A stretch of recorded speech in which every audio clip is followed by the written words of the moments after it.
Тоҷикистон ба хотири пешгирӣ аз интиқолу паншавии бемории ковид-19 гузарондани ҳама гуна чорабиниҳо бахшида ба соли нави милодиро манъ кард.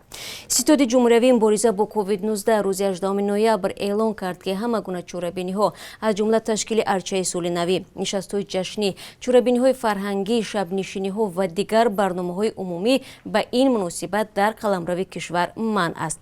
Ин ситод далели чунин тасмимашро ба хуруҷи мавҷи дуввуми бемории ковид-19, шиддати гирифтани буҳрони иқтисодӣ ва афзоиши бекорӣ дар шуморе аз кишварҳо рабт додааст. Бар пояи қарори ситоди ҷумҳуриявӣ, сайру гашти мардум дар боғу гулгаштҳо ва дигар ҷойҳои умумӣ танҳо бо дар назардошти риояи ҳатмии қоидаҳои беҳдоштӣ, пӯшидани ҳатмии ниқоб ва риояи фосилаи иҷтимоӣ иҷоза дода мешавад.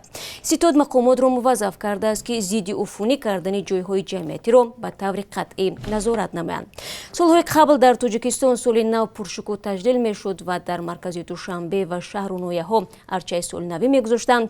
ҳарчанд дар баҳсҳои ҳам атрофи таҷлили ин ид дар ҷомеаи Тоҷикистон гоҳ-гоҳ расонаӣ мегардиданд.